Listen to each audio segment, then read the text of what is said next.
तुम्हारे लिए सूर्य देवता कल्याणकारी हो, वरुण कल्याणकारी हो, आर्यमा कल्याणकारी हो, इंद्र और बृहस्पति भी कल्याणकारी हो, विष्णु कल्याणकारी हो, उस ब्रह्म को नमस्कार हो। हे वायु, तुम्हारे लिए नमस्कार हो, क्योंकि तुम प्रत्यक्ष ब्रह्म हो। मैं तुम्हें ही प्रत्यक्ष ब्रह्म कहूँगा, सत्य और ऋत के नाम से भी कहूँगा।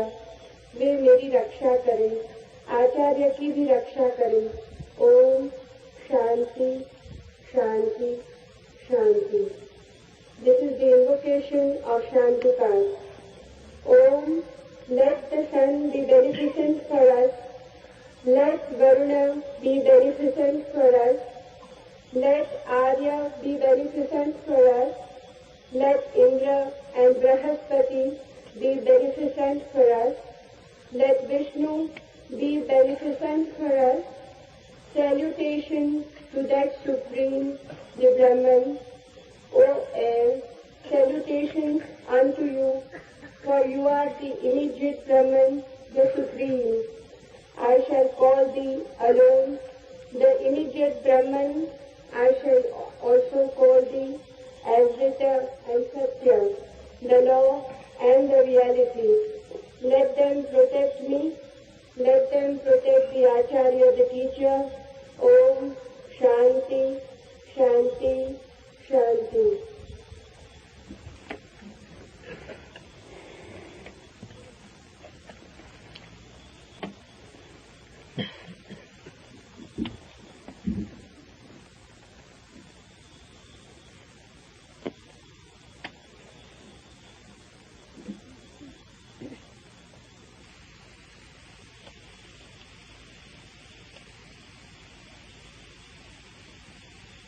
मैं वही कहूँगा जो मैं जानता हूँ, वही कहूँगा जो आप भी जान सकते हैं। लेकिन जानने से मेरा अर्थ है जीना। जाना बिना जिए भी जा सकता है, तब ज्ञान होता है एक बोझ। उससे कोई डूब तो सकता है, उबरता नहीं। जानना जीवंत भी हो सकता है। तब जो हम जानते हैं वो हमें करता है निर्भर, हल्का, कि हम उड़ सकें आकाश में। जीवन ही जब जानना बन जाता है तभी पंख लगते हैं, तभी जंजीरें टूटती हैं और तभी द्वार खुलते हैं अनंत के।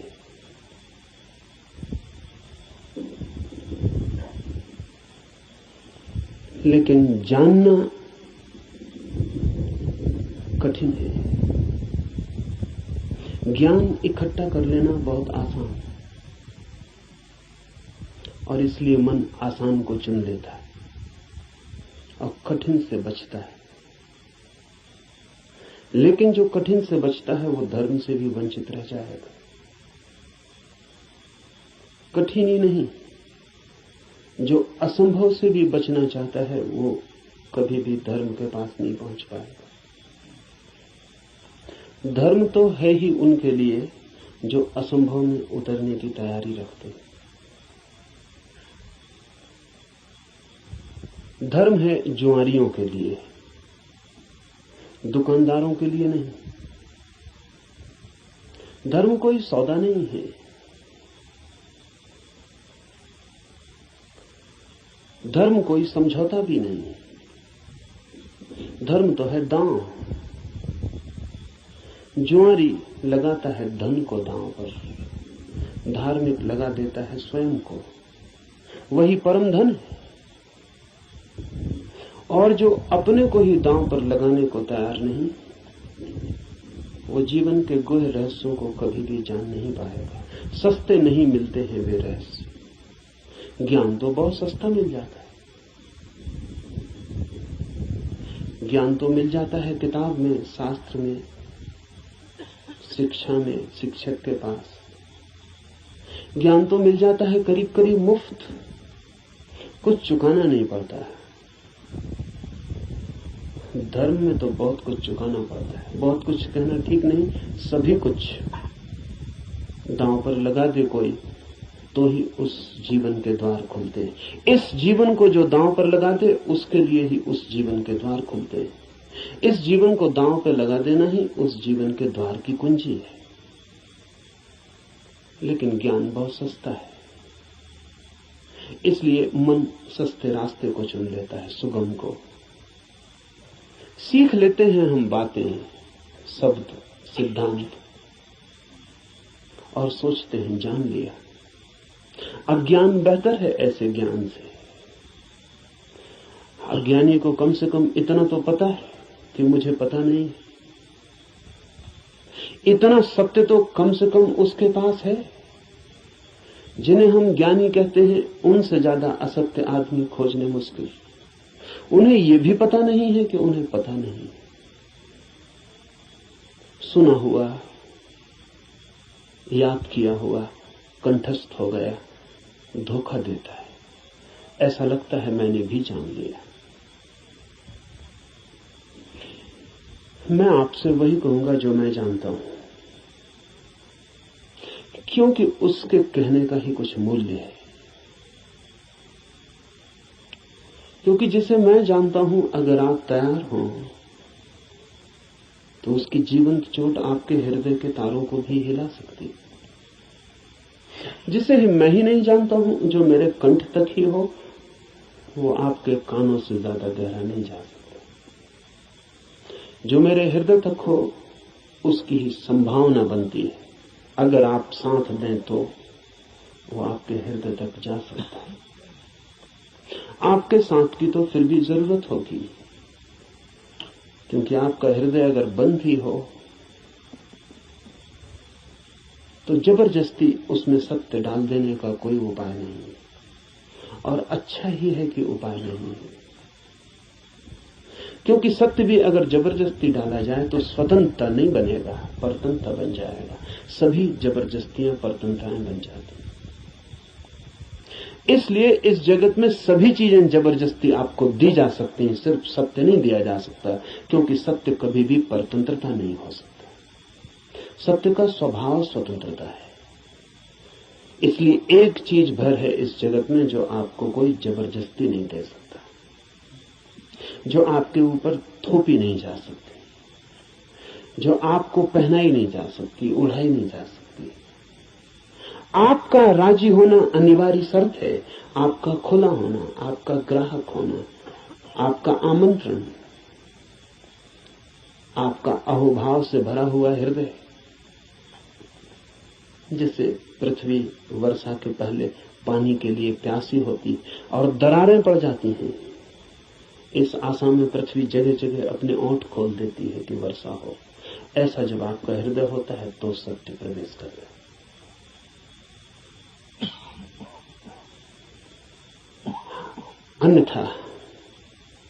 अन्यथा सत्य आपके द्वार से भी आकर लौट जाता है। बहुत बार लौटा है, बहुत जन्मों जन्मों में। आप कुछ नए नहीं, इस पृथ्वी पर कुछ भी नया नहीं, सभी बहुत पुराने हैं। आप बुद्ध के चरणों में भी बैठ के सुने हैं, आपने कृष्ण को भी देखा है, आप जीसस के पास भी उठे बैठे हैं, लेकिन फिर भी वंचित रह गए, क्योंकि कभी भी आपका हृदय तैयार नहीं था। आपके पास से बुद्ध की सरिता बहती निकल गई है, महावीर की सरिता बहती निकल गई, आप प्यासे रह गए। आनंद रो रहा था जिस दिन बुद्ध के प्राण छूटने को थे और छाती पीट रहा था, और बुद्ध ने उससे कहा कि तू रोता क्यों है? जरूरत से ज्यादा मैं तेरे पास था 40 वर्ष, और अगर 40 वर्ष में भी नहीं हो पाई वो घटना, तो अब रोने से क्या होगा? मेरे मिटने से इतना परेशान क्यों हो रहा है? तो आनंद ने कहा है, इसलिए परेशान हो रहा हूं कि आप मौजूद थे और मैं न मिट पाया। अगर मैं मिट जाता तो आपको मेरे भीतर प्रवेश मिल जाता। 40 साल नदी मेरे पास बहती थी और मैं प्यासा रह गया, और अब मैं रोता हूं क्योंकि जरूरी नहीं है कि ये नदी कब किस जन्म में दोबारा मुझे मिलेगी।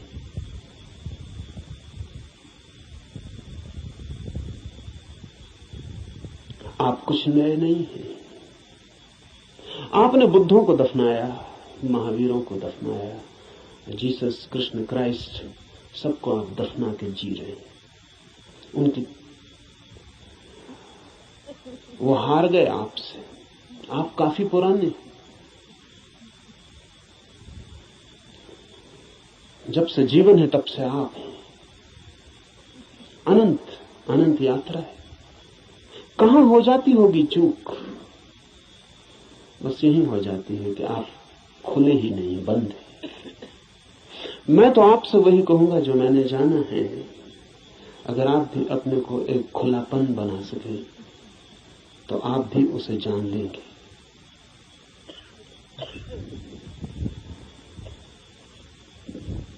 और ऐसा नहीं है कि कोई कठिनाई है बहुत, एक ही कठिनाई है और वो आप हैं। कुछ लोग कुतूहल से चलते हैं, जैसे राह चलते बच्चे पूछ लेते हैं इस वृक्ष का नाम क्या है, और अगर आप उत्तर न दें तो तत्क्षण भूल जाते हैं कि उन्होंने पूछा भी था। वो दूसरी बात पूछने लगते हैं कि ये पत्थर यहां क्यों पड़ा है।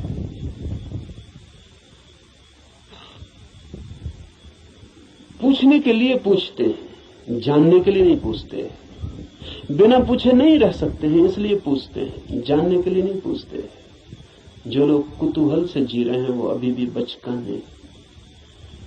अगर आप ऐसे ही पूछ लेते हैं कि ईश्वर क्या है, जैसे कि कोई बच्चा राह चलती दुकान देख के पूछ लेता हो कि ये खिलौना क्या है, तो आप अभी बच्चे हैं।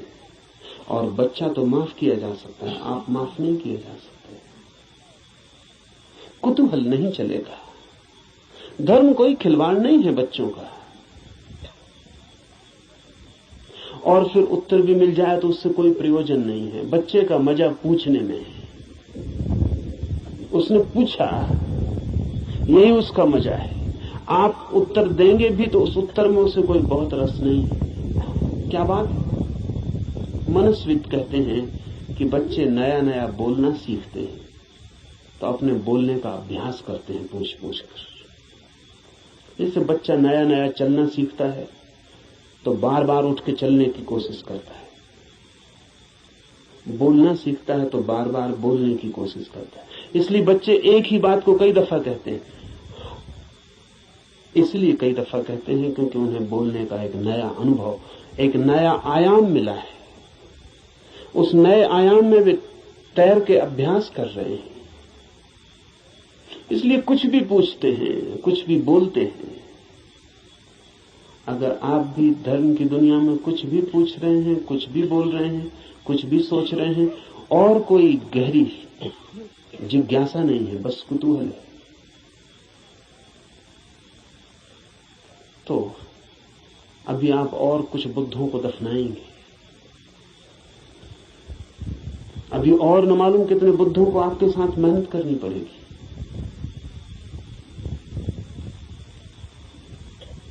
कुतूहल से सत्य का कोई संबंध नहीं। कुछ लोग कुतूहल से थोड़ा आगे बढ़ते हैं और जिज्ञासा करते हैं। जिज्ञासा में थोड़ी ज्यादा गहराई है, लेकिन बस थोड़ी ज्यादा। जिज्ञासा भी बहुत गहरी नहीं, वो भी उथली है, क्योंकि जिज्ञासा है केवल बौद्धिक। और बुद्धि भी ऐसी है जैसी खाज होती है, खुजलाएं तो थोड़ा रस आता है। ऐसा बुद्धि को भी खाज होती रहती। ईश्वर है, आत्मा है, मोक्ष है, ध्यान क्या है, करने के लिए नहीं। ईश्वर क्या है जानने के लिए नहीं, चर्चा के लिए, बातचीत के लिए।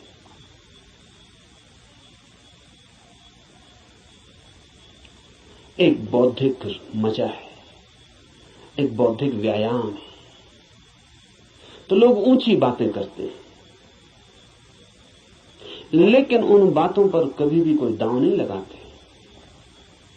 ईश्वर है या नहीं, इससे कोई प्रयोजन नहीं है।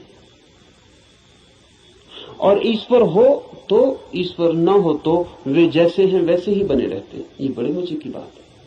एक आदमी मानता है कि ईश्वर है और एक आदमी मानता है कि ईश्वर नहीं, और दोनों की जिंदगी बराबर एक सी। कोई गाली दे तो उसे भी क्रोध आता है जो मानता है कि ईश्वर है, और उसे भी क्रोध आता है जो मानता है कि ईश्वर नहीं। बल्कि कई दफे तो ये देखा जाता है कि जो मानता है ईश्वर है उसे ज्यादा क्रोध आता है, क्योंकि जो मानता है कि ईश्वर नहीं है वो ज्यादा से ज्यादा क्या कर सकता है? आपका गाली दे सकता है, मार सकता है, हत्या कर सकता है। लेकिन जो मानता है ईश्वर है वो आपको नरक तक में सड़ा सकता है। उसके पास ज्यादा उपाय क्रोधित होने के। अगर ईश्वर के मानने और न मानने से कोई भी अंतर जीवन में न पड़ता हो तो उसका अर्थ है कि ये ईश्वर से कोई संबंध नहीं है, बौद्धिक बातचीत है।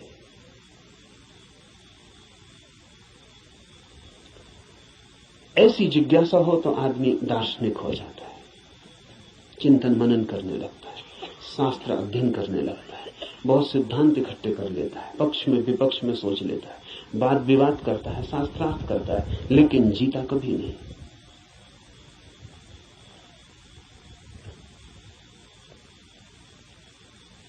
अगर आप भी सिर्फ जिज्ञासा से भरे हैं तो यात्रा नहीं होगी।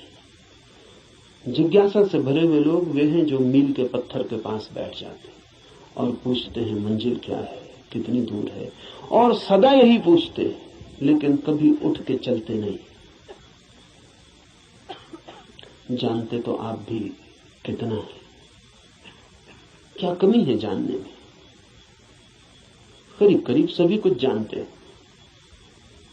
जो बुद्ध ने जाना हो, महावीर ने, कृष्ण ने जाना हो, वो सभी आप भी तो जानते। गीता में पढ़ के आपको ऐसा नहीं लगता कि ये बातें तो हमें भी मालूम आपको भी है, पर सिर्फ बुद्धि तक है, आपके हृदय तक उनका बीज नहीं पहुंचा। और बुद्धि पर रखे हुए विचार वैसे ही होते हैं जैसे पत्थर पे कोई बीज को रखते हैं। बीज तो होता है लेकिन पत्थर पे रखा रहता है, अंकुर नहीं फूट सकता। अंकुर फूटना हो तो बीज को पत्थर से गिरना पड़े, जमीन खोजनी पड़े, और जमीन की भी ऊपर की सतह ठीक नहीं है क्योंकि और गीली जगह चाहिए, तो थोड़ा जमीन के भीतर पहुंचना पड़े जहां थोड़ी पानी की सुविधा हो, थोड़ा रस बहता हो। बुद्धि पर पत्थर की तरह बीज रख जाते हैं, हृदय तक जब तक न गिर जाएं तब तक गीली जगह नहीं मिलती। हृदय में थोड़ा रस बहता है, थोड़ा प्रेम, वहां थोड़ा पानी, वहां कोई बीज गिरे तो अंकुरित होता है, नहीं तो कभी अंकुरित नहीं होता। जिज्ञासु व्यक्तियों के पास बहुत कुछ होता है, लेकिन पत्थर पर रखे हुए बीजों की भांति। जमीन भी ज्यादा दूर नहीं होती, लेकिन थोड़ी यात्रा भी मुश्किल है। चलना बिल्कुल नहीं है तो पत्थर पर ही बीज रखा रह जाता है। इतनी यात्रा तो करनी ही पड़ेगी कि बीज पत्थर से नीचे गिरे, जमीन पर आए, जमीन में जगह खोजे, थोड़ी गीली भूमि को पाए, थोड़ा छिप जाए अंधेरे में। ध्यान रहे, जगत में जो भी जन्म पाता है वो गहन, मौन, एकांत, अंधेरे को चाहता है। बुद्धि में तो जितनी चीजें रखी हैं वो सब खुले प्रकाश में रखी हैं, वहां अंकुर नहीं होते। हृदय है, आपके भीतर गीली जमीन है छिपी हुई, वहां कुछ पैदा होता है। इसलिए जो सिर्फ जिज्ञासा से जीते हैं वे विद्वान बन जाते हैं, पंडित बन जाते हैं, ज्ञानी बन जाते हैं,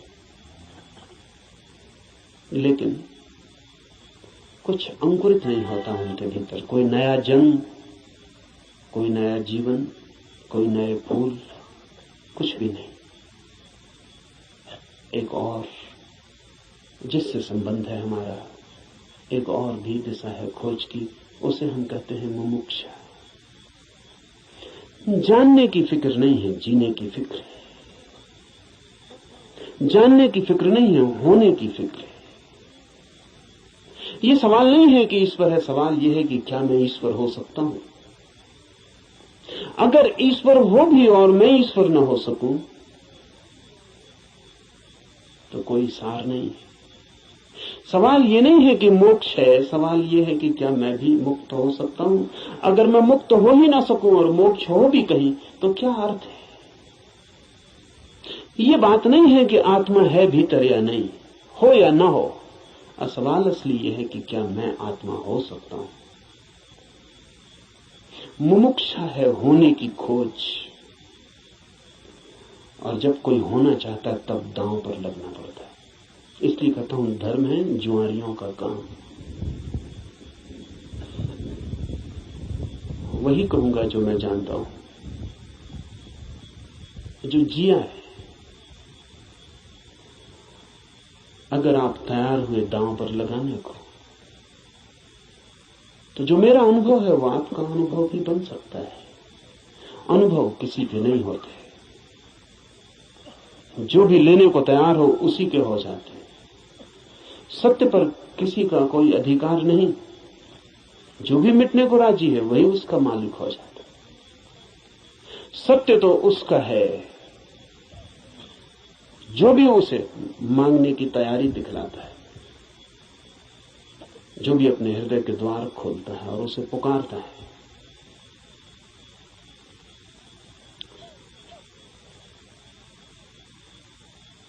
इस उपनिषद को इसीलिए चुना है। ये उपनिषद अध्यात्म का सीधा साक्षात्कार है। सिद्धांत इसमें नहीं है, इसमें सिद्धों का अनुभव है। इसमें उस सब की कोई बातचीत नहीं है जो कुतूहल से पैदा होती है, जिज्ञासा से पैदा होती है। नहीं, इसमें तो उनकी तरफ इशारे हैं जो मुमुक्षा से भरे हैं, और उनके इशारे हैं जिन्होंने पा लिया है। कुछ ऐसे लोग भी हैं कि जिन्होंने नहीं पाया, लेकिन फिर भी मार्गदर्शन देने का मजा नहीं छोड़ पाते। मार्गदर्शन में बड़ा मजा है। सारी दुनिया में अगर सबसे ज्यादा कोई चीज दी जाती है तो वो मार्गदर्शन है, और सबसे कम अगर कोई चीज ली जाती है तो वो भी मार्गदर्शन है। सभी देते हैं, लेता कोई भी नहीं। जब भी आपको मौका मिल जाए किसी को सलाह देने का तो आप चूकते नहीं। जरूरी नहीं है कि आप सलाह देने योग्य हो, जरूरी नहीं कि आपको कुछ भी पता हो जो आप कह रहे हैं, लेकिन जब कोई दूसरे को सलाह देनी हो तो शिक्षक होने का मजा छोड़ना बहुत मुश्किल हो जाता है। शिक्षक होने में मजा क्या है? आप तत्काल ऊपर हो जाते हैं मुफ्त में और दूसरा नीचे हो जाता है। अगर कोई आपसे दान मांगने आए तो 2 पैसे देने में कितना कष्ट होता है, क्योंकि कुछ देना पड़ता है जो आपके पास है। लेकिन सलाह देने में जरा भी कष्ट नहीं होता, क्योंकि जो आपके पास है ही नहीं उसको देने में कष्ट क्या है। आपका कुछ खो ही नहीं रहा है, बल्कि आपको कुछ मिल रहा है, मजा मिल रहा है, अहंकार मिल रहा है। आप भी सलाह देने की हालत में हैं आज, और दूसरा लेने की हालत में। आप ऊपर हैं, दूसरा नीचे।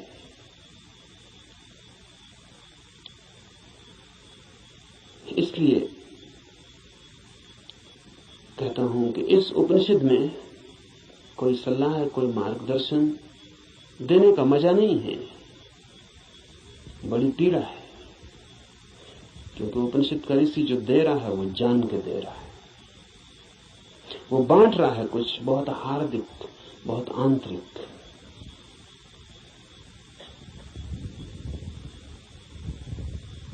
संक्षिप्त इशारे हैं लेकिन गहरे हैं, बहुत थोड़ी सी चोटें हैं लेकिन प्राणघातक है। और अगर राजी हो तो तीर सीधा हृदय में चुभ जाएगा और जान लिए बिना न रहेगा, जान ही ले लेगा। इसलिए थोड़ा सावधान, थोड़ा सचेत, क्योंकि ये सौदा ही खतरनाक है। इसमें पागल हुए बिना कोई मार्ग ही नहीं है, इसमें अपने को मिटाए बिना पाने का कोई उपाय ही नहीं। यहां तो खोने वाले ही बस पाने वाले बनते। और इसीलिए इस उपनिषद को भी चुन लिया है। ऐसे तो सीधा ही आपसे कह सकता हूं, कोई कारण इस उपनिषद को चुनने का नहीं है, बहाना, आड़। क्योंकि तीर सीधा मारो आदमी बच सकता है, उपनिषद की आड़ से थोड़ी सुविधा रहेगी, इसलिए चुन लिया है कि आपको ऐसा भी पता नहीं लगेगा कि मैं कोई सीधे ही आपको तीर मार रहा हूं, तो बचने का जरा उपाय कम हो जाता। सभी शिकारी जानते हैं कि थोड़ी आड़ से शिकार ठीक होती। ये उपनिषद सिर्फ आड़ है और इससे कुछ लेना देना ज्यादा नहीं। जो मैंने जाना है वही कहूंगा, लेकिन उसमें और उपनिषद में कोई अंतर नहीं है, क्योंकि इस उपनिषद के ऋषि ने जो कहा है वो जानकर ही कहा।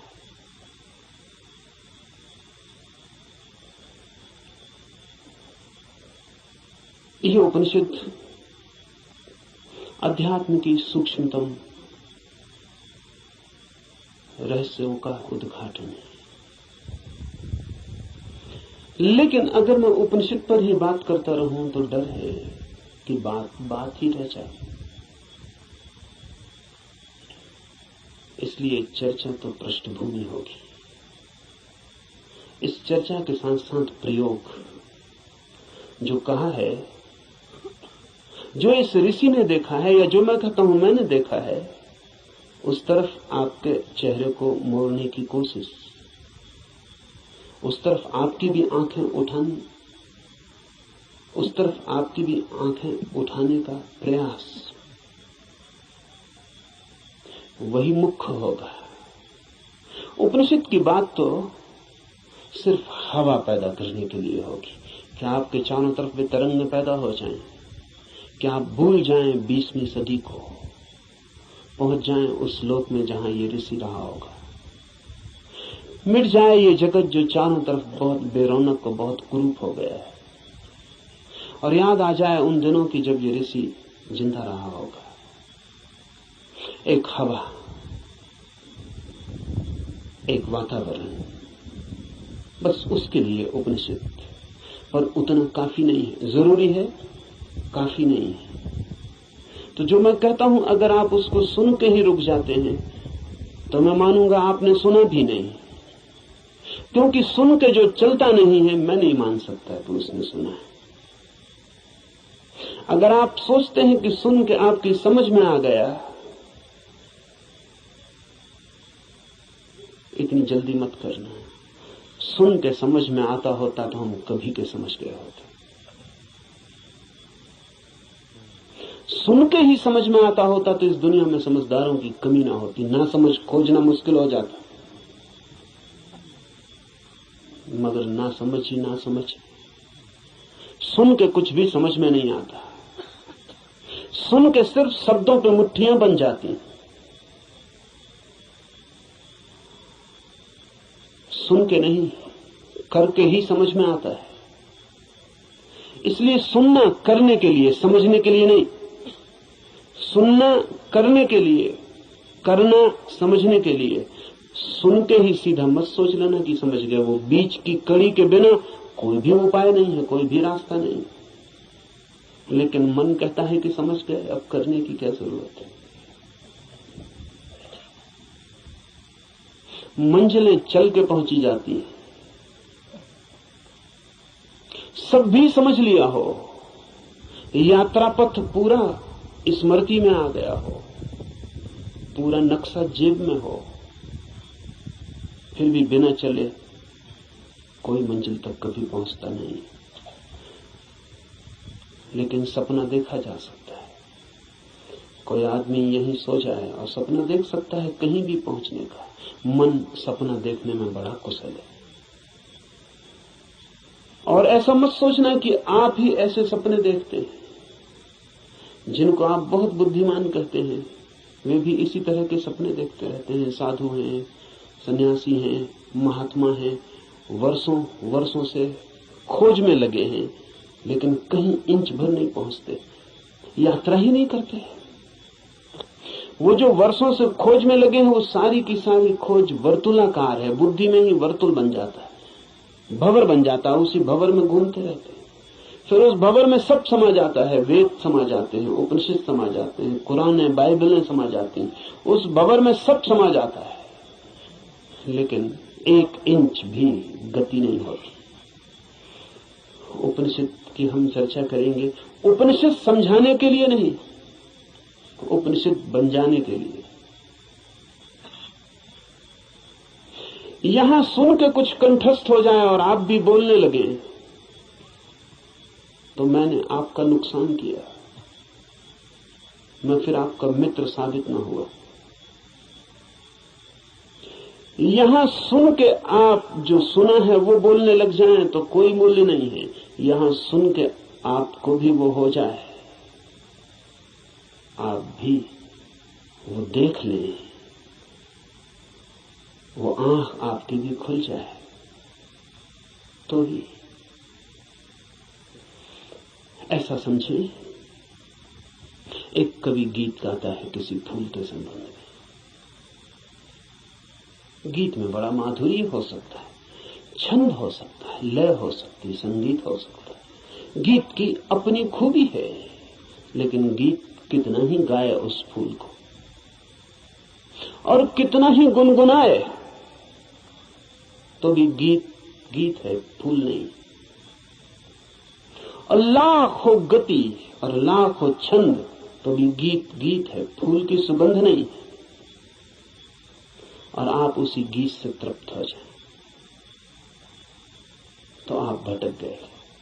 उपनिषद गीत है किसी फूल का जिसे आपने देखा नहीं अभी। गीत गजब का है, गाने वाले ने देखा है, पर गीत से तृप्त मत हो जाना। गीत फूल नहीं है। ऐसा भी हो जाता है कि कभी कभी आप फूल के पास भी पहुंच जाते हैं। कभी कभी फूल की एक झलक भी मिल जाती है, अचानक, आकस्मिक। क्योंकि फूल कोई विजाती ही नहीं है, आपका स्वभाव है, आपके बिल्कुल निकट है, किनारे किनारे है। कभी कभी छू जाता है बिना आपके, बावजूद आपके। कभी कभी फूल एक झलक दे जाता है, कोई बिजली कौन जाती, किसी क्षण में आकस्मिक अनुभव में आ जाता है। कुछ और भी है इस जगत में, यही जगत सब कुछ नहीं है। इस पथरीले जगत के बीच कुछ और भी है जो पत्थर नहीं, फूल है, जीवंत खिला हुआ, जैसे किसी स्वप्न में देखा हो या अंधेरी रात में चमकी हो बिजली और कुछ दिखा हो और फिर खो गया हो। ऐसा कभी कभी आपके जीवन में भी हो जाता है, कवियों के जीवन में अक्सर हो जाता है, चित्रकारों के जीवन में अक्सर हो जाता है। फूल की झलक बिल्कुल पास आ जाती है, फिर भी फूल कितने ही पास हो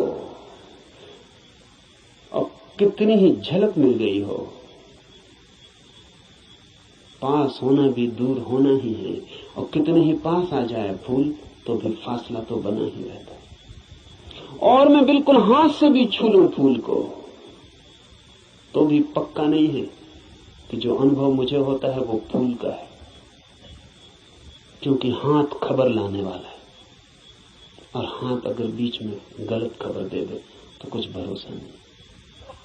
और हाथ सही ही खबर देगा, इसको मानने का कोई कारण नहीं। फिर हाथ जो खबर देगा वो फूल के संबंध में कम और हाथ के संबंध में ज्यादा होगी।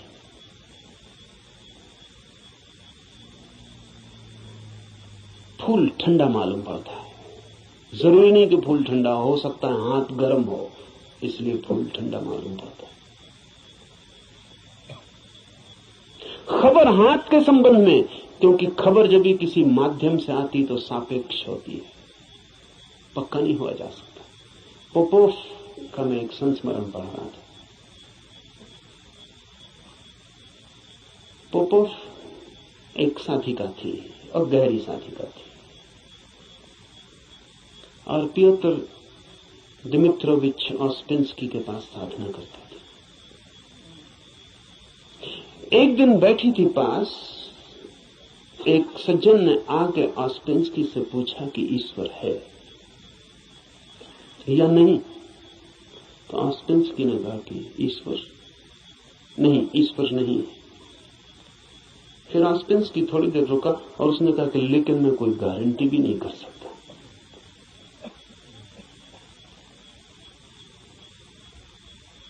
क्योंकि जो भी मैं जानता हूं वो सब माध्यम से जाना गया है।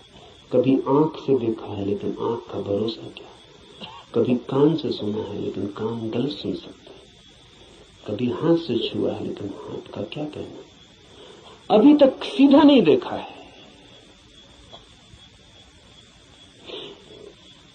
अभी तक आमने सामने नहीं हुआ हूं, इसलिए कोई गारंटी भी नहीं। अभी तक जो भी जाना है उसमें मुझे ईश्वर का कोई अनुभव नहीं हुआ, लेकिन जरूरी नहीं कि ईश्वर न हो। इससे सिर्फ मेरी खबर मिलती कि मेरे अनुभव क्या है, इसलिए मैं कोई गारंटी नहीं कर सकता कि नहीं ही है। इसलिए मुझ पर भरोसा करके मत रुक जाना, खोजना। जब भी माध्यम से कुछ घटता है तो भरोसे का नहीं।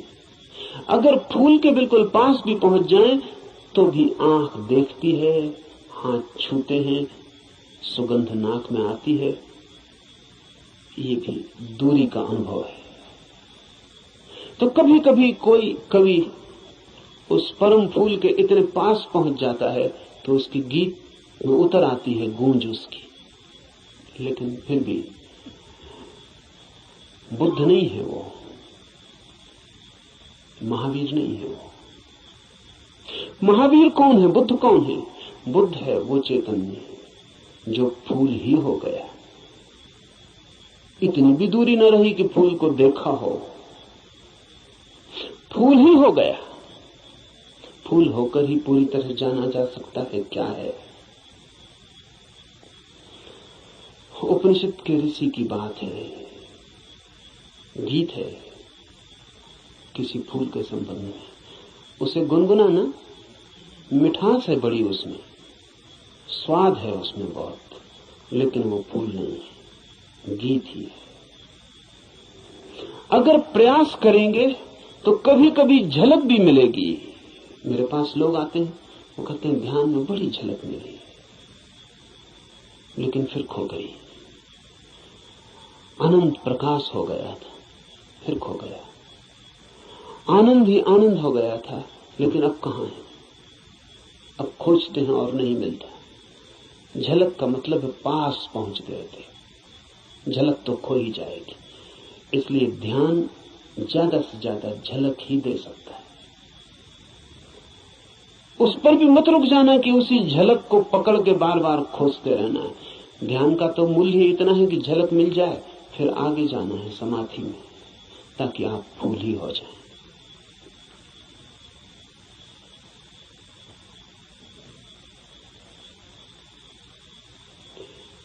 ध्यान में है झलक, समाधि में है हो जाना। झलकों पे मत रुकना, झलकें बड़ी प्रीतिकर, सारा जगत बासा मालूम पड़ने लगता है। एक झलक ध्यान में मिल जाए उस जीवंत की, फूल की, उस खिलावट की जो भीतर है, तो सारा जगत फीका और व्यर्थ हो जाता है।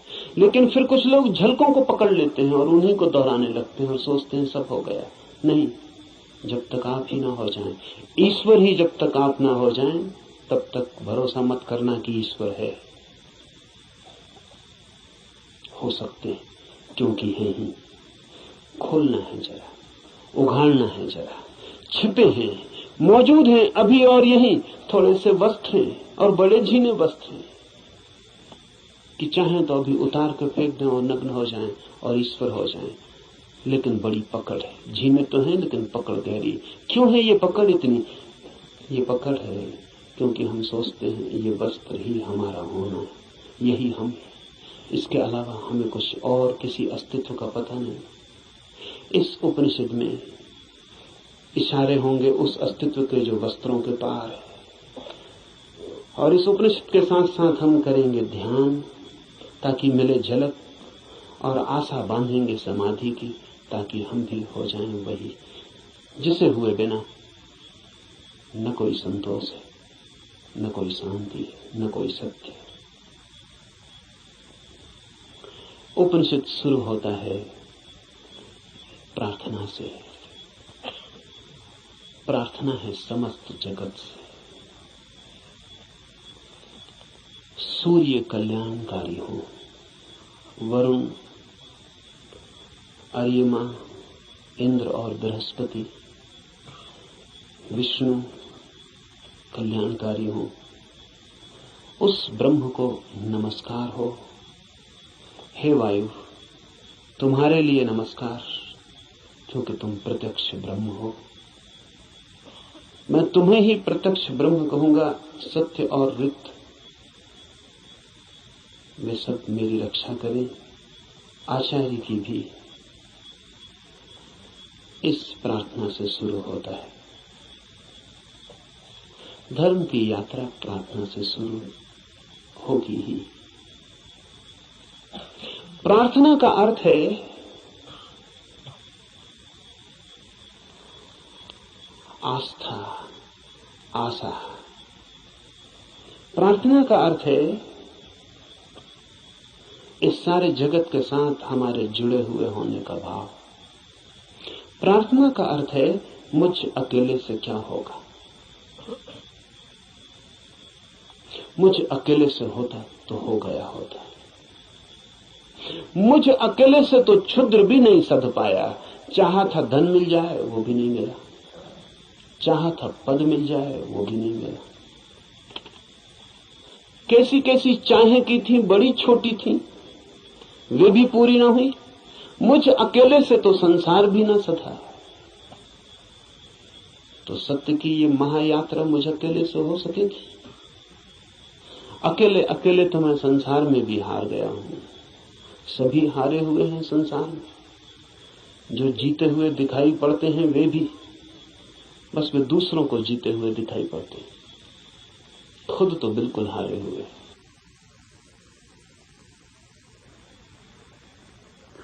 आप भी अपने को हारे हुए दिखाई पड़ते होंगे, औरों को तो आप भी जीते हुए दिखाई पड़ते हैं। आपसे भी पीछे लोग हैं जो आपको समझते हैं पा लिया आपने, जीत गए संसार में। लेकिन भीतर से अगर हम आदमी को देखें तो एक एक आदमी हारा हुआ है। संसार पराजय की लंबी कथा है। वहां जीत होती ही नहीं, वहां जीत हो ही नहीं सकती। वो संसार का स्वभाव नहीं। वहां हार ही नियति है, किसी की नहीं, किसी व्यक्ति की नहीं। संसार में होने की नियति ही हार है। वहां हारना ही होगा। वहां कोई कभी जीतता नहीं। वहां हम नहीं जीत पाए जहां क्षुद्र था, स्वप्न था। शंकर कहते हैं माया है, वो माया में भी हार गए। सपना था, भ्रम था, वहां भी तो जीत ना पाए। जब भ्रम में भी हार गए, सपने में भी न जीते, तो यथार्थ में, सत्य में अकेले से क्या होगा? प्रार्थना का अर्थ है संसार में पराजित हुए व्यक्ति का यह अनुभव कि जन्मों जन्मों तक चेष्टा करके मैं हार गया। क्षुद्र में तो विराट में मेरी सामर्थ्य। इसलिए प्रार्थना, इसलिए सारे जगत को पुकारा है ऋषि ने कि मुझे साथ देना। सूर्य को पुकारा है, वरुण को पुकारा। ये सब नाम है, प्रतीक है जीवन की समस्त शक्तियों की। सूर्य को पहले पुकारा है क्योंकि सूर्य हमारा जीवन है, उसके बिना हम नहीं होंगे। हमारे भीतर सूर्य ही जीता है, जलता है। उधर सूर्य बुझ जाए, यहां हम बुझ जाए। सूर्य ही हमारा प्राण है, इसलिए पुकारा, कहा वायु को नमस्कार है। विशेष रूप से वायु को नमस्कार कहा है इस प्रार्थना में, क्योंकि तुम प्रत्यक्ष ब्रह्म हो। अजीब सी बात है, थोड़ा सोचे। बड़े मजे की बात है, क्योंकि वायु है बिल्कुल अप्रत्यक्ष और सब चीजें प्रत्यक्ष। सूर्य को कहा होता प्रत्यक्ष ब्रह्म हो, जीते जागते जलते प्रखर, समझ में आता। सूर्य को नहीं कहा प्रत्यक्ष ब्रह्म, कहा वायु को जो बिल्कुल दिखाई पड़ती नहीं, बिल्कुल अप्रत्यक्ष। कहां है प्रत्यक्ष वायु? सिर्फ अनुमान है कि है, लगता है कि है, भासता है कि है, दिखाई तो पड़ती नहीं। आंख के सामने कहां है? प्रत्यक्ष का मतलब है आंख के सामने है। जो आंख के सामने वायु बिल्कुल नहीं है, पत्थर पहाड़ सब आंख के सामने, वायु नहीं है। लेकिन ऋषि कहता है, हे वायु नमस्कार तुम्हें, क्योंकि तुम प्रत्यक्ष ब्रह्म हो। इसलिए कहा कि वायु जैसे दिखाई नहीं पड़ती और है, और आंख को दिखाई नहीं पड़ती फिर भी आंख को छू रही है प्रतिपल। ऐसा ही परम सत्य है, दिखाई नहीं पड़ता, छू रहा है प्रतिपल। वायु दिखाई नहीं पड़ती क्योंकि हमारे पास देखने वाली आंख नहीं है। वायु तो यहां है, वायु के बिना तो हम भी नहीं हो सकते। वही तो हमारी श्वास में हमें संभाले, उसका ही आवागमन तो हमारा सारा जीवन है, जो इतने निकट है। श्वास है जो हमारी, वो भी दिखाई नहीं पड़ती क्योंकि हमारे पास आंखें बड़ी स्थूल है। तो हम जो बहुत मोटा मोटा है, स्थूल स्थूल है, वो देख लेते हैं। जो सूक्ष्म है वो हमें दिखाई नहीं पड़ता। वायु सूक्ष्मतम है, हमारे सामने मौजूद है, भीतर मौजूद है, बाहर मौजूद है, रोए रोए में मौजूद है और दिखाई नहीं पड़ती। इसलिए कहा कि तुम प्रत्यक्ष ब्रह्म हो, तुम ठीक ब्रह्म जैसी हो। वो भी यहां मौजूद है और दिखाई नहीं पड़ता, और रोए रोए में वही समाया है, रोआ रोआ वही है, और फिर भी उसका कोई पता नहीं चलता। इसलिए वायु को नमस्कार किया है कि हम वायु को तो जानते हैं, ब्रह्म को नहीं जानते। वायु से एक धागा जोड़ा है कि ब्रह्म भी ठीक वायु जैसा है। इसलिए मैं तुम्हें प्रत्यक्ष ब्रह्म कहूंगा। ऋषि कहता है वायु को सत्य और ऋत के नाम से भी कहूंगा, क्योंकि तुम ठीक उस जैसी हो जो है और जिसका हमें पता नहीं, जो हम स्वयं हैं और जिसका हमें पता नहीं, जो अभी और यहां सदा से मौजूद है और हमें उसका पता नहीं। लेकिन ये खोज पूरी हो सके अगर सब देवता रक्षा करें। देवता से अर्थ है सदा से जीवन की अनंत अनंत शक्तियां, और जीवन है एक विराट जाल अनंत शक्तियों का।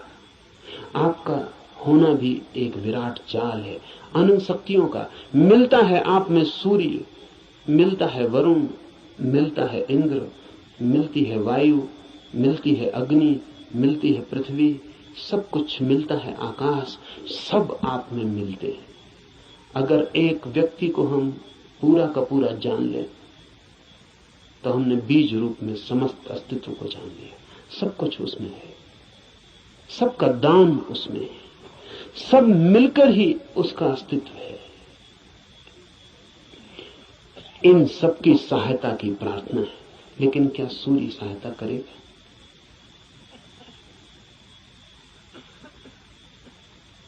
ये सवाल उठता ही है। प्रार्थना भी की तो क्या सूर्य सहायता करेगा? प्रार्थना भी की तो क्या वायु सहायक हो जाएगी? प्रार्थना भी की तो पृथ्वी क्या सहायता करेगी?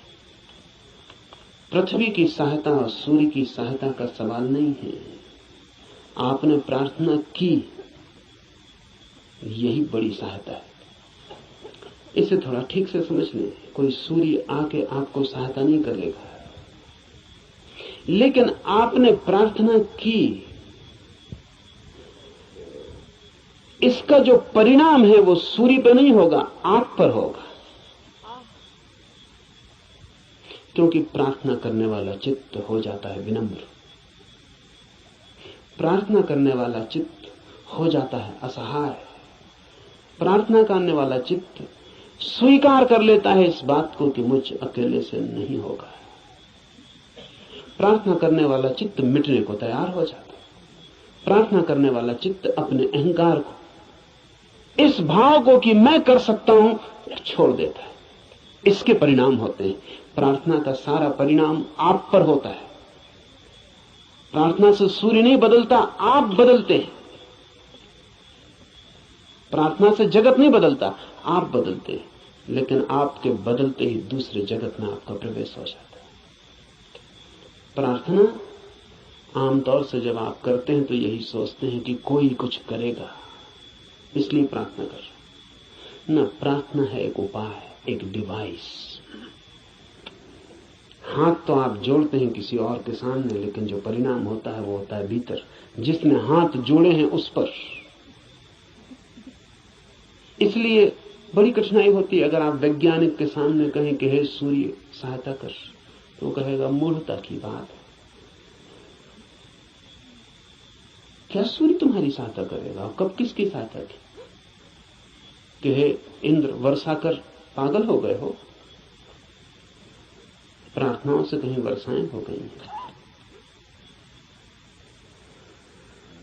वैज्ञानिक ठीक कहता है, न तो सूर्य आपकी सुनेगा, न बादल आपकी सुनेगी, न हवा आपकी सुनेगी, कोई आपकी नहीं सुनेगा। लेकिन आपने पुकारा, ये आपको बदल जाएगा। आपने कितने जोर से पुकारा, उतनी गहरी हूक आपके भीतर प्रवेश हो जाएगी।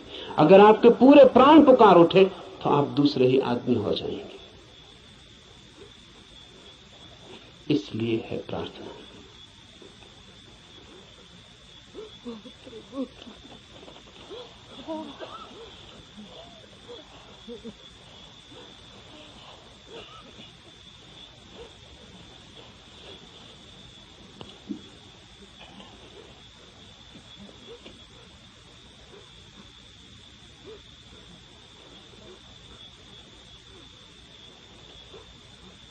Jean-Paul Sartre has named his autobiography Words.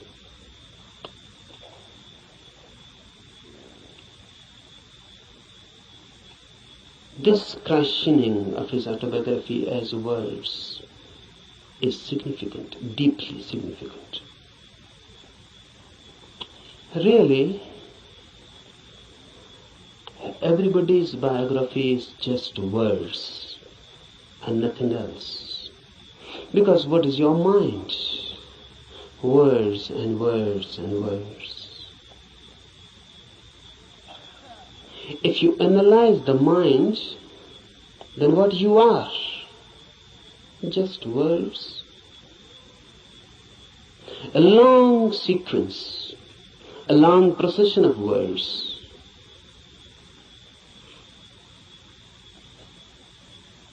This is everybody's autobiography. But if you are nothing but words, then you are not. Then you are yet unborn. Then you are yet to exist authentically. Because words are just words, sounds. They mean something, but basically they are meaningless. The meaning is given to them. And mind is just a mechanism, a natural computer. It goes on feeding on words, then creating more words out of them, then you go on associating those words. You go on creating principles, philosophies, systems, and ultimately where you are. Truth is not a byproduct of a long process of words. Truth is not a word at all. Truth is out of words. Truth is beyond words or below words. Truth is experience, not words. Old Lao Tse has said, the truth cannot be said. Because when you say something, language has to be used. Words have to be used. And truth is not a word. So when you say it, you miss it. The moment you say it, you have missed it. It cannot be said. It can only be experienced.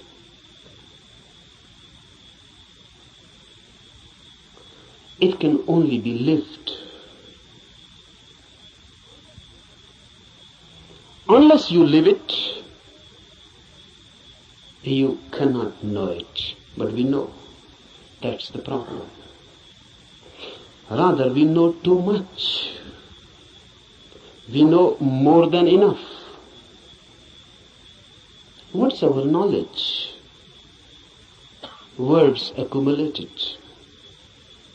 You can accumulate them logically, rationally. You can create and edifice a beautiful system.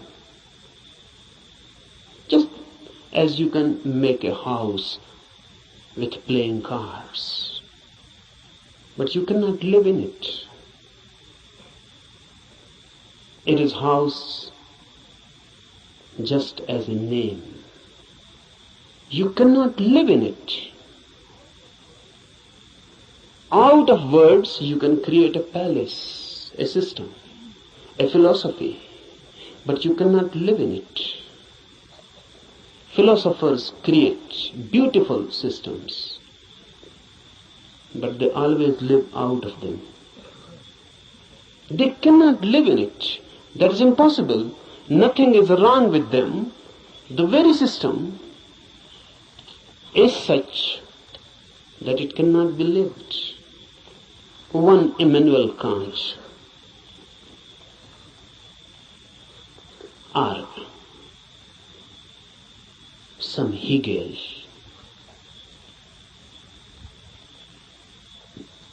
they create out of words principles, hypotheses. They go on explaining the whole universe, but they themselves remain unexplained. They can explain the whole cosmos. They can say how the world was created. They can say what is the destiny. And look in them, dig deep, and you find a very miserable man, just as unhappy as anyone, as in hell as anyone.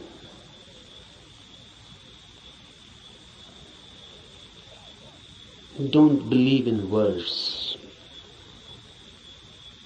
They are the greatest deception created by humanity. And word has become our world. We live in it, we eat it, we ride on it. The word beats in our hearts and the word circulates in our blood. We are just a collection, a big collection of words. Mind is very miser about words. It goes on accumulating. But remember Word is never the reality. I can use the word love. But love, the word, is not love, the experience. I can go on repeating love, love, love, and I can create a sort of auto-hypnosis, and I can believe that I know love because I know the word. To know the word is easy.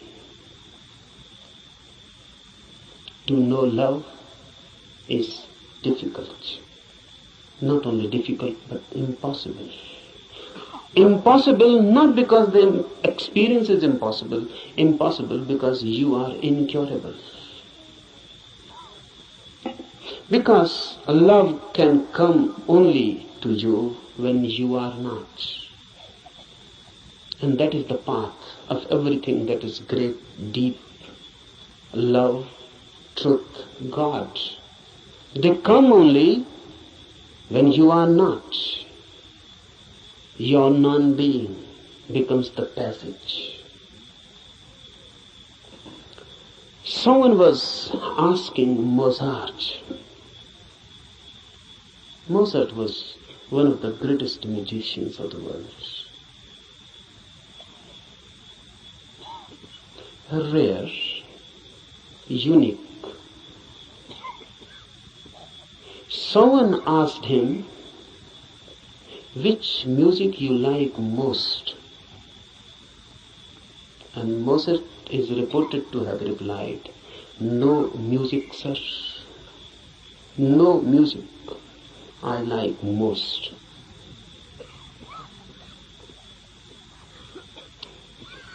Difficult to understand. Difficult to penetrate in.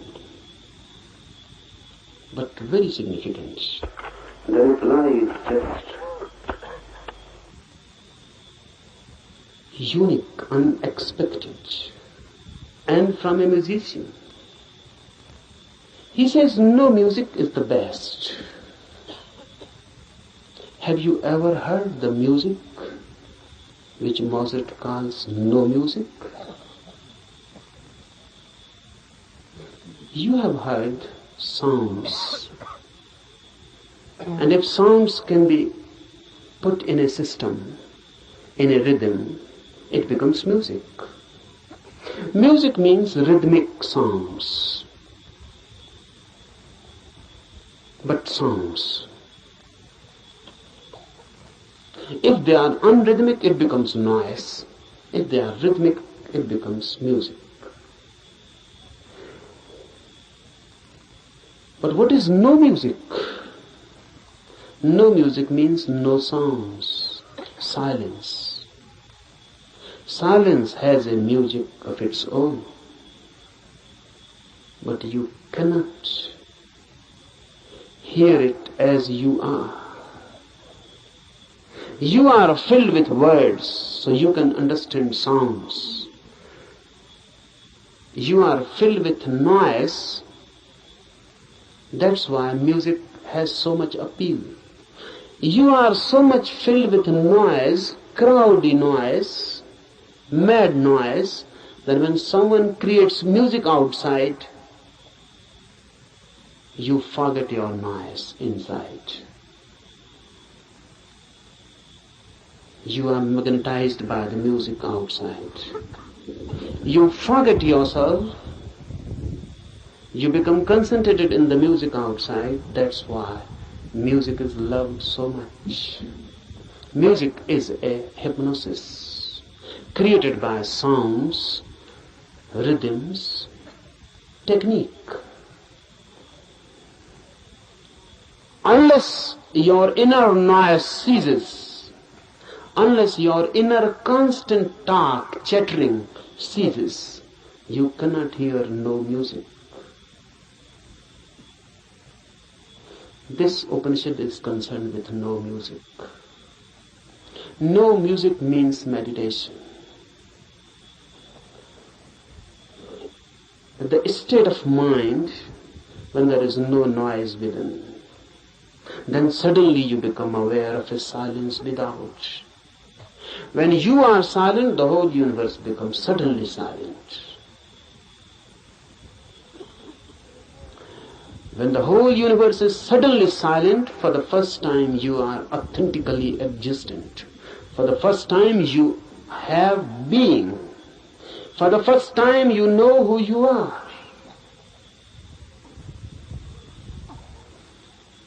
No music is meditation.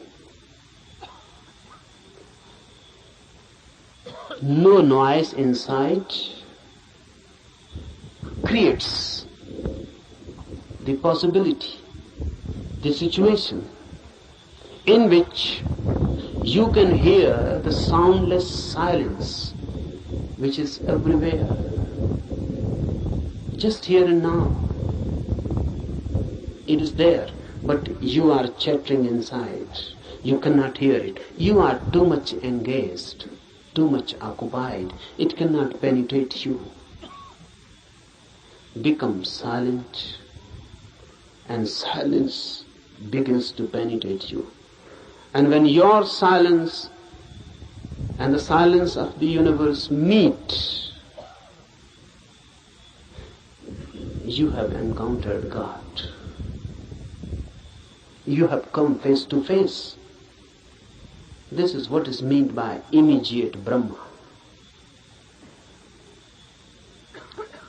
Immediate experience of the divine, when your silence meets the silence of the universe.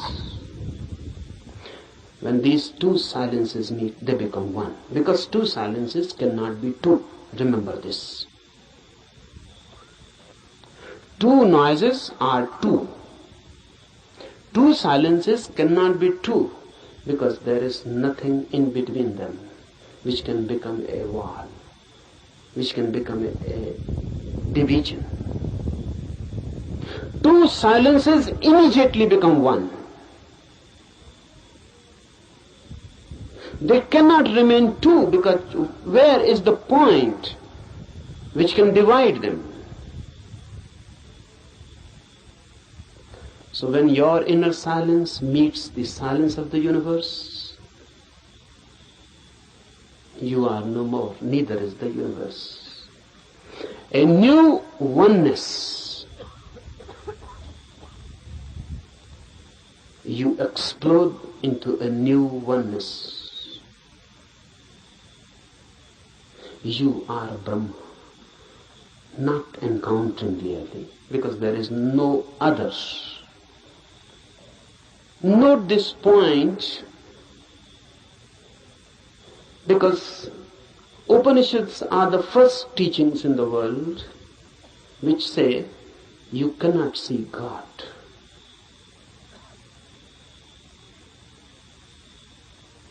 All the religions go on talking about seeing God. Upanishads are the first teachings, the oldest, which say you cannot see God, because in seeing two are needed, you and the God. God cannot be made an object of knowledge. God is your subjectivity. So you cannot put God before you. There is no way of meeting God. You can only dissolve in Him, or He can dissolve in you. Oneness is God. When two silences meet, oneness is created. Two silences meeting transform everything. In this camp, we will try to create a silence within you.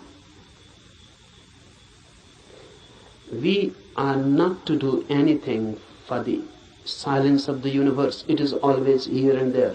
It is always the case. Only you are missing your silence.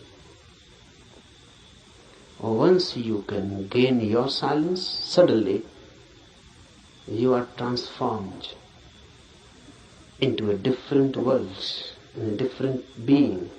You are no more the same. The old man is dead and a new is born. Creating of this inner silence is all that is meant by meditation.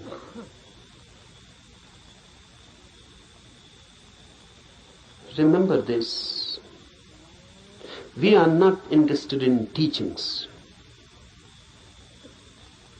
Teachings are of no use in themselves unless they are practiced. We are interested in this Upanishad only as a practical device.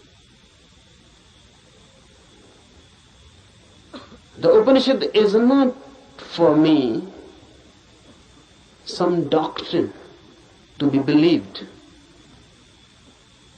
or some system to be believed, or some philosophy to be believed. Upanishads are practical guides. They believe not in changing your mind, but in changing you. They are not concerned with any change of your ideology. They are concerned with you directly, with your being. Remember this, knowing is your periphery and being is your center. Knowledge is added to you, being can never be added. Being is that which you are already. Knowledge is that which goes on being added to you.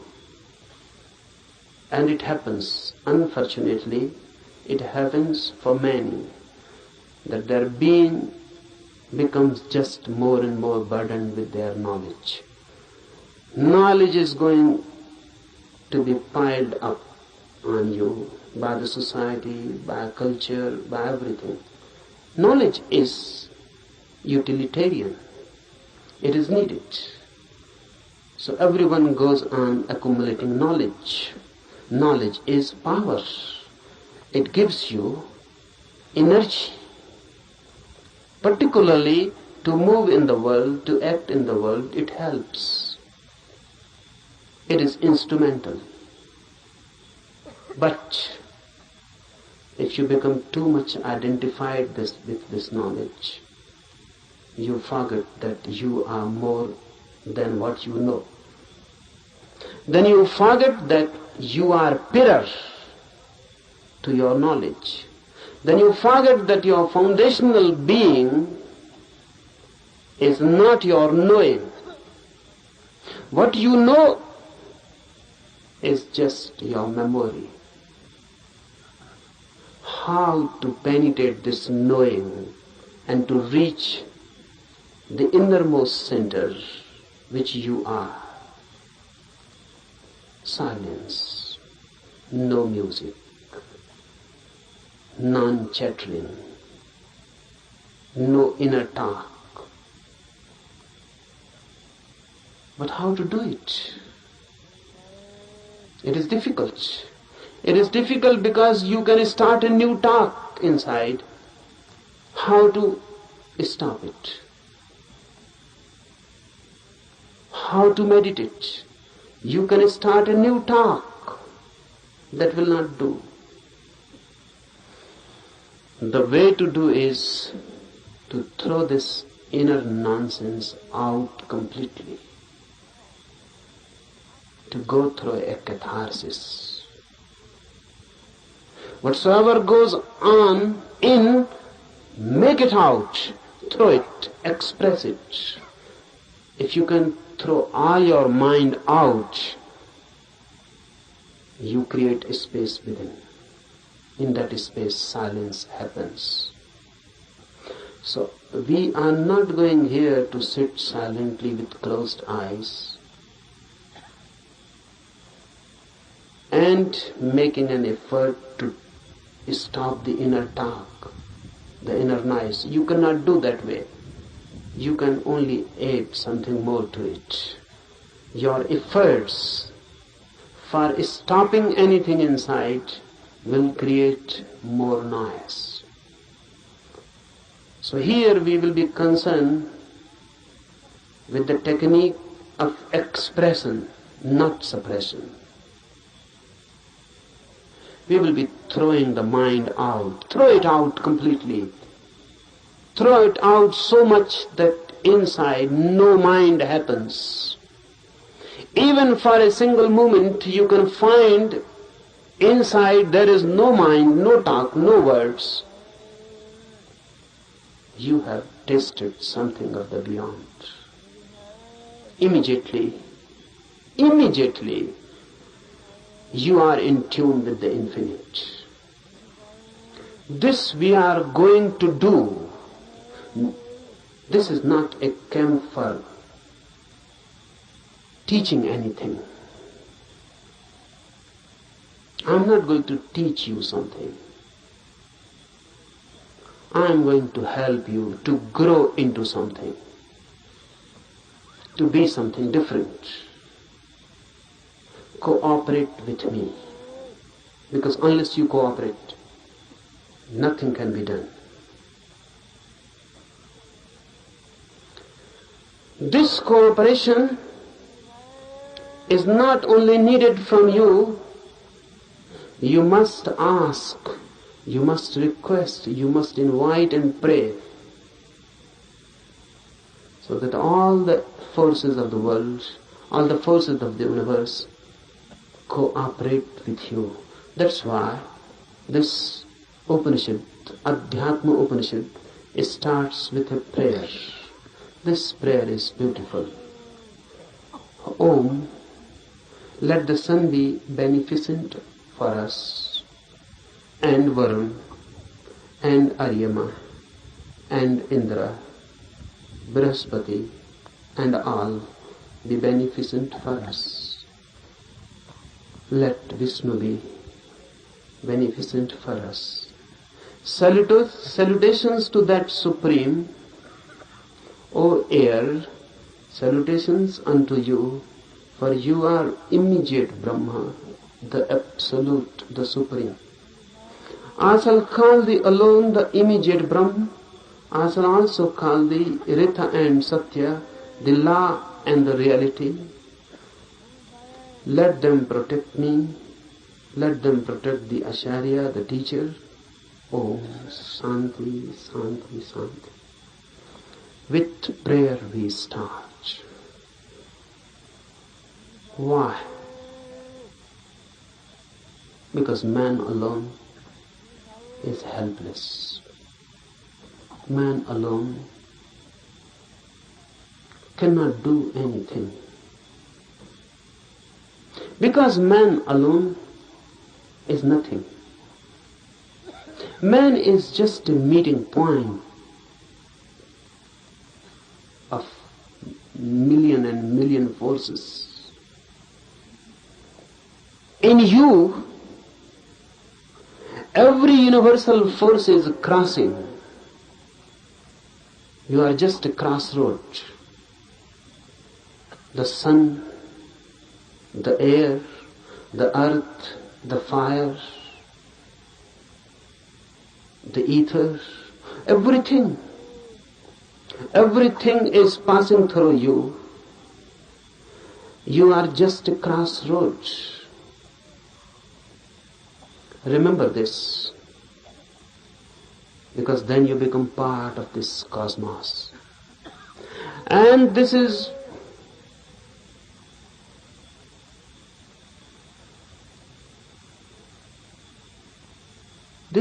very significant to remember, because the modern mind thinks itself to be isolated, not in tune with the universe, but in conflict, in a struggle. The Western attitude has always been of a struggle, conflict. And now the Western mind has become the universal mind. Now there exists no such thing as Eastern mind. This Upanishad belongs to the Eastern mind. It existed once. It is totally different. Western attitude is of fighting with the universe, of conquering. How to conquer nature? How to conquer natural forces? This makes man alienated. Man becomes a stranger in this universe. A conqueror is bound to be violent. A conqueror is bound to be in conflict. And ultimately a conqueror is bound to find himself isolated, alone. Eastern mind is totally different. The very approach is not a fight, but of deep resonance. Universe and I are not two. I am part of it, just a wave in the great ocean. I belong to it, and it belongs to me. There is a belonging. I am not a stranger in this world. I am not forced on this world. I am not an enemy, and the world is not inimical towards me. I am part of it, and not a mechanical part, but an organic part. Just like my eyes are my organic part, my hands are my organic part. I touch through my hands, I see through my eyes. My seeing has become my eyes, and my touching has become my hand. The universe has become man in you. The universe has become a particular individual in you. You are not different from it. You are just a wave. And the universe is flowering through you. This is Eastern way of looking at the world. Man in tune. That's why prayer. Prayer is a bridge. It makes you feel again at home. Even the sun is not so far away. The Upanishad says, let sun be beneficent to us. Let everything be beneficent to us. Let everything be a blessing to us and a help. Why? Because truth is not yours or mine. Truth means the center of this universe. And if you are in conflict with the universal forces, you can never reach it. Only in a deep friendship, deep intimacy, the universe opens its doors for you. So prayer is just creating a forgotten intimacy. Look at it in this way. A child is born. The moment a child is born, he is separated from his mother. Before birth, in the womb, he was one. With the mother one. There was no separation. The child and the mother were one. The child existed within the mother as part organic part. Because even the child was not breathing. The mother was breathing and the child was alive through mother's breath. The child's heart was not beating. The mother's heart was beating and the child was alive through mother's heart. The child was not eating. The child was not doing anything. The child was just part and parcel of the mother.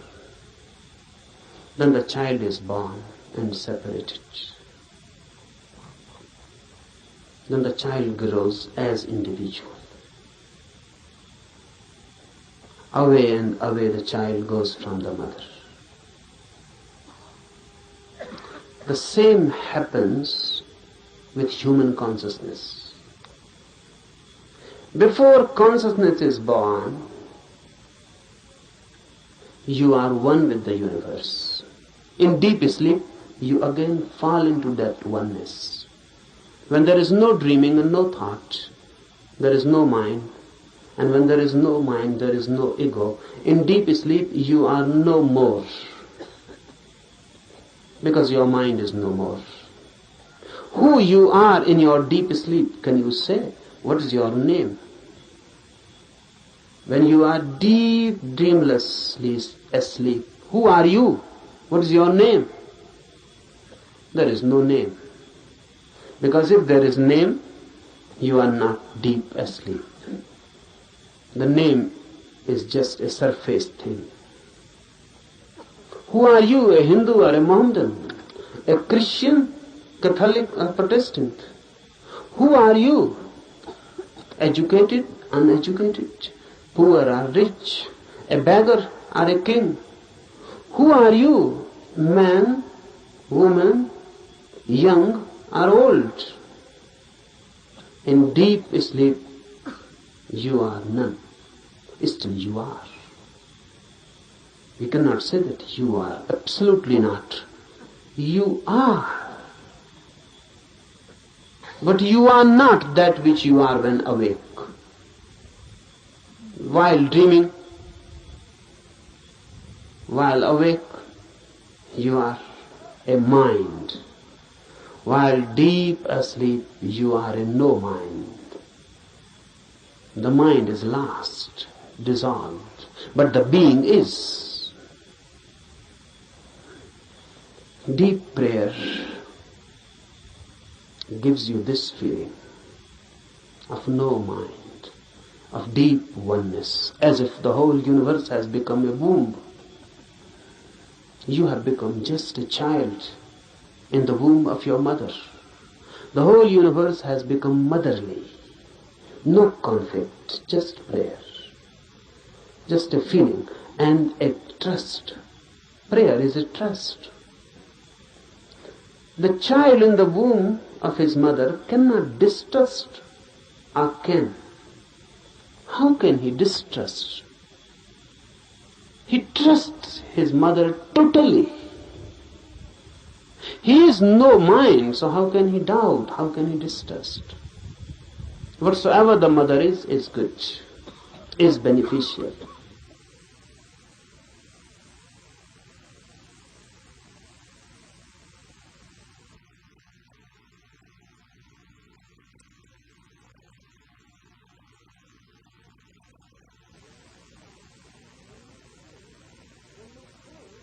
When you pray, you are throwing yourself back into a motherly universe. You are back into the womb of the world, of existence itself. And you trust. This trust is sown in the prayer. The sun will be beneficial, the air, the earth, everything. All the forces of the universe will be helpful. This is a deep trust. How it works? What is the mechanism of it? Is it that all these forces are going to help you?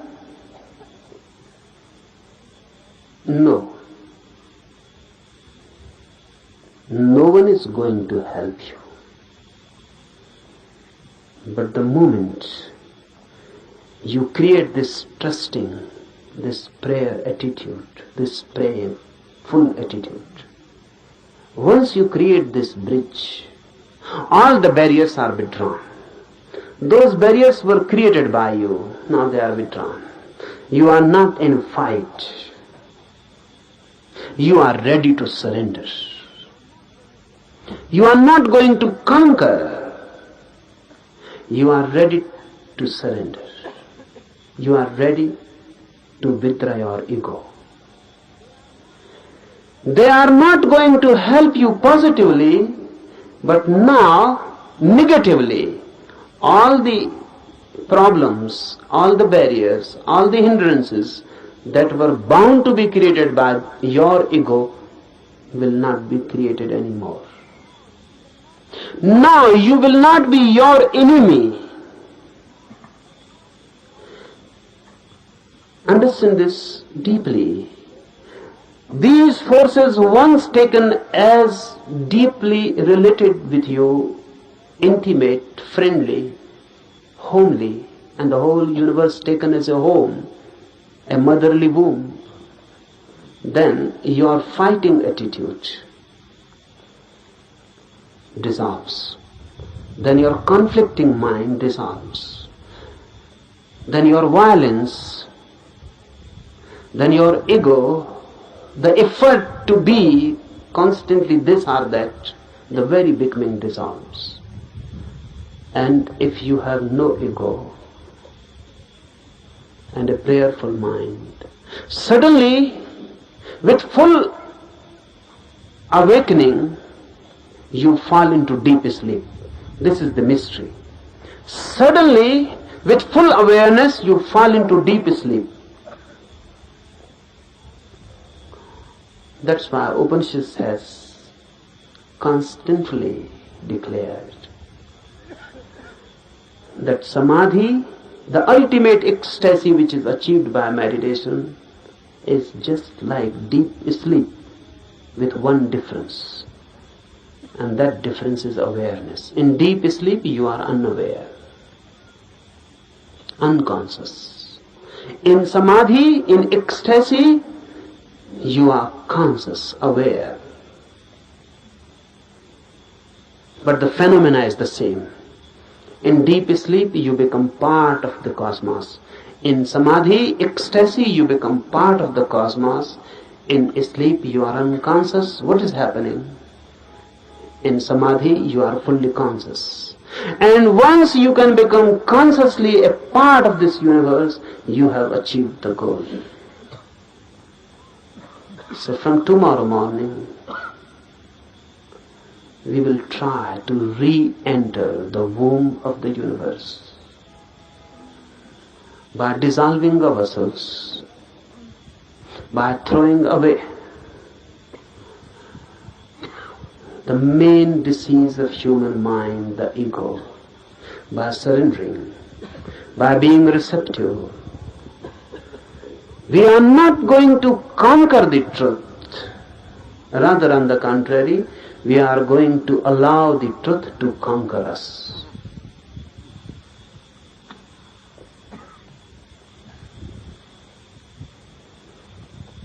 Now, some instructions for the morning meditation.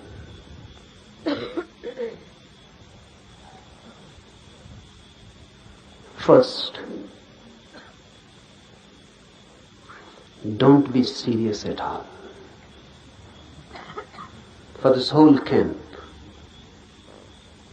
don't be serious at all. I consider seriousness to be a fatal disease.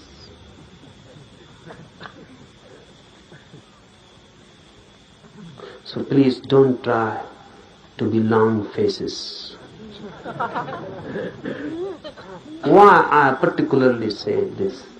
Because religious people are usually trying to be that. Don't be serious. Be more and more laughing, enjoying like small children. Because before the divine force, we are small children. So don't be serious.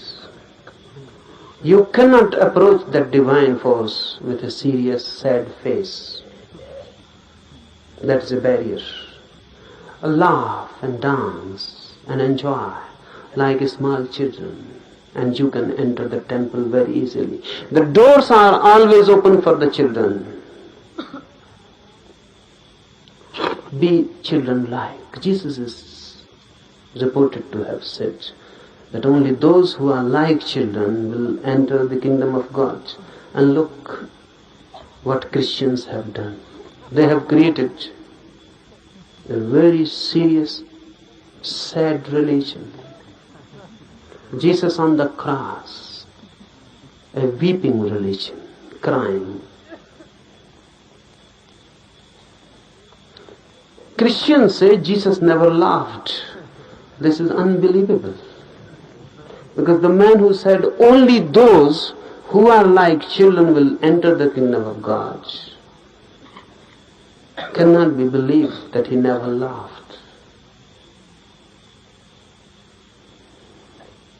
The quiet vice versa can be believed, that he continuously laughed, never stopped laughing, even in his sleep, but this cannot be believed that he never laughed. Be like children, forget your ages, your experience, your knowledge, throw them all, wholesale. Don't try by and by. Throw them, because unnecessary time is wasted. Just throw them, forget them. You may be someone, everyone is someone. If not in others' eyes, in his eyes, everyone is someone. You must be someone. Here be nobody. Forget. Leave outside the campus ground your identities. You may be a doctor, you may be a professor. Leave all these diseases outside. You may be a rich man, you may be a politician. There are thousands and thousands types of diseases. Please leave them outside. Here come like small children. Then something is possible. Otherwise, nothing. So first thing, be completely non-serious. Second thing, for all these 8 days, laugh as much as you can. Why? Because you don't know the mechanism of the mind. Suppressed energies can be thrown out in many ways. Laughter is the easiest. Any energy, try it. Someone has abused you, you feel anger coming in, immediately laugh. And the same energy which was going to be anger will become laughter. You are sad, something has happened. The moment you remember you are sad, immediately laugh. Don't wait someone to help you. Laugh. And suddenly you will feel the change, the same energy which was going to take a shape, sad shape, is transformed into laughter. It has been released. So laughter I give you as a technique of release. And don't try to be miser about it. And don't try to find out any reasons for it. No reasons are needed.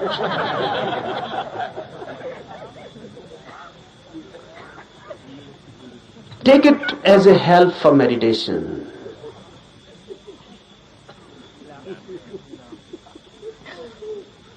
The whole thing takes a different dimension. Thirdly, for all these days to come, Remember one thing constantly, that you are to create a situation in you in which the divine can be invited. So don't do anything. Don't behave in such a way that the situation is disturbed. What do I mean? Be more graceful. Be more loving. Be more compassionate. So that you can create a situation in which the divine can become a guest, be a host. Just think of it. The divine coming to you as a guest. What you will do? How you will behave? How you will clean your house? How you will celebrate? How you will create a space in your house? Constantly for all these 8 days, remember this, that you are going to be a host to the divine. So behave. Always thinking of that. Remember, your laughter can become many things. It can be violent. It can be angry. It can be insulting to someone. Then you are not behaving like a host. Your laughter must become a grace. It must not be insulting to anybody. It must not be insulting, disturbing. It must not create something which can become a barrier. So do whatsoever you like, but constantly remember that in these 8 days, any moment the divine can enter in you.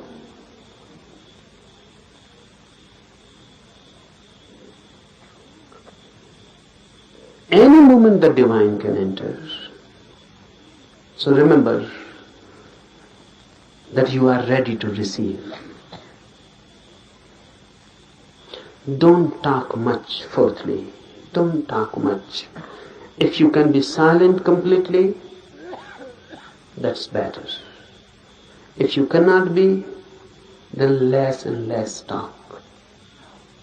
Be telegraphic. Use as many words are absolutely necessary. That will conserve energy.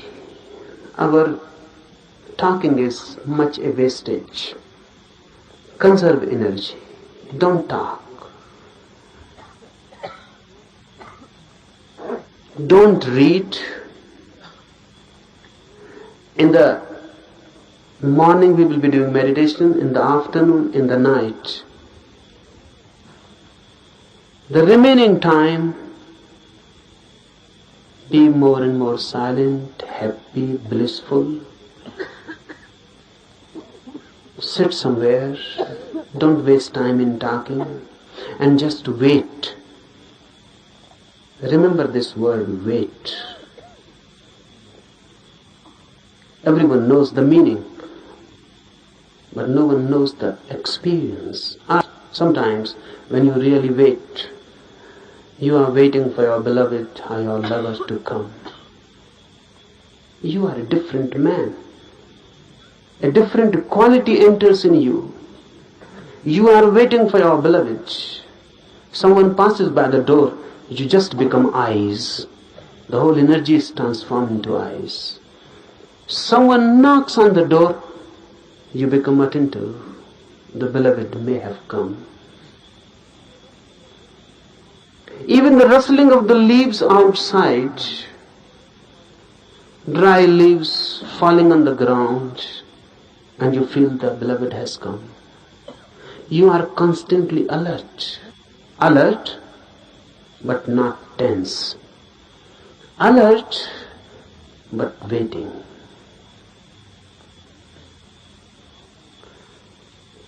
For all these 8 days, wait. Do meditations, be happy, and wait. Don't be impatient. That's what I mean. Be alert and not tense. Don't be impatient. You cannot force the guest to come. You can only invite and wait. So give the invitation and wait.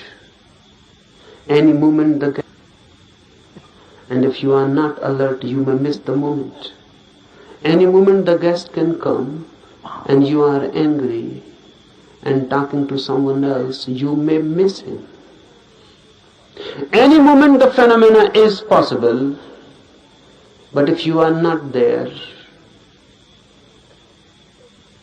you may miss for lives. No one can say when the next moment of such opportunity will come. Wait. And lastly, meditation needs you in your totality. Nothing less will. If you withhold something and just do it half-heartedly, it is better not to do it, because the whole effort is useless. You will be simply tired and nothing will happen. So unnecessarily, why tire yourself? If you are half in it, you will be tired. And if someone feels tired, remember this and find out you will be half in it. If you are totally in it, you will be refreshed, not tired. This is the difference. If you are totally in it, nothing has been retained, nothing has been withheld. You were in it totally. The doer was not standing outside, the doer had become the doing. Then you will come out of his fresh like the dew in the morning, fresh like a rose just opening, fresh, full of energy, light, dancing, blessed. And not only blessed, in such a state of mind that you can bless others. But that happens only when you are total in it. It never happens when the minor part has moved. Then there is a tension between you standing and between you moving. Then you have become two. Then you are split. That split, that inner tension between two, creates tiredness. You feel exhausted, not vitalized. You feel just as if your energy has been sucked out. You will feel it. So whenever you feel it, go deep and ask, are you split into two, divided? The effort that do, either stop completely, don't do. That's better. Because you are not deceiving yourself. It is honest. Or be totally in it, move in it. When you move totally in it, it has a different quality. Suddenly, there is no tension, no conflict, no struggle within. Your whole being has gone into it. And you have never gone into anything as total. You have not loved as total. You have not done anything as total, always partial. That's why your life is just moment exhausted. You feel just dying every moment. No beauty, no flowering out of it, just death. Out of life, only death. that shows what you are doing with yourself. Otherwise, life is every day, every moment a new flowering. Every day a new achievement. Every day a new height and a new depth. And if you can go on, moment to moment, moving totally in your life, death becomes itself the deepest experience of life. There is no death then. But it is difficult to move totally in anything. At least try with meditation.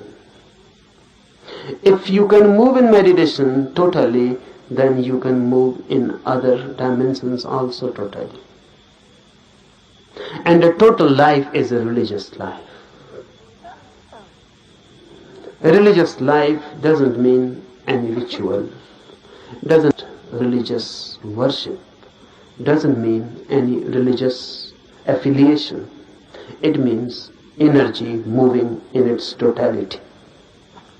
And when you move total, you become holy.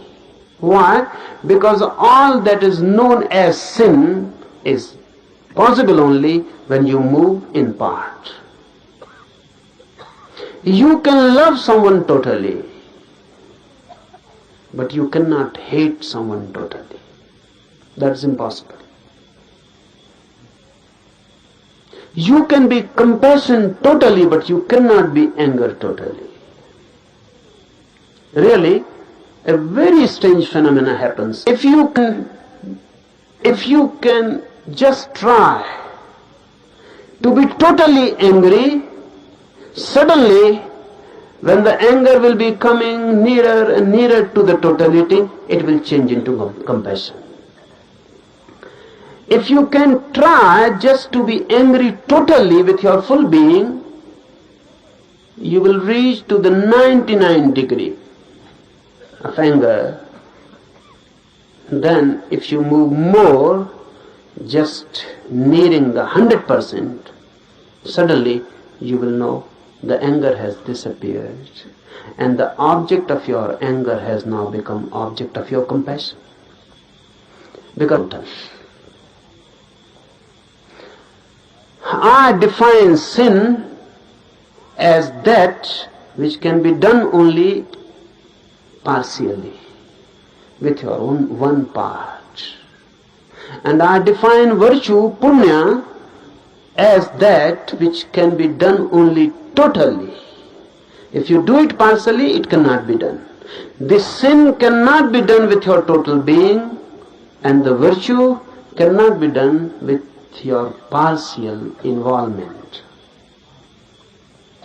You have to move into with your whole being. And when the whole being moves into something, you become holy. Religious man. Wait, try for these 8 days. This thing, the happening, is possible for everyone. It is also for you. No one is excluded. Everyone is called and invited. Be courageous and take a jump. We start with a prayer. We start with a surrender. All the universal forces, let them be beneficent to us. Let their blessings be with us. आज के लिए इतना ही. Enough for today.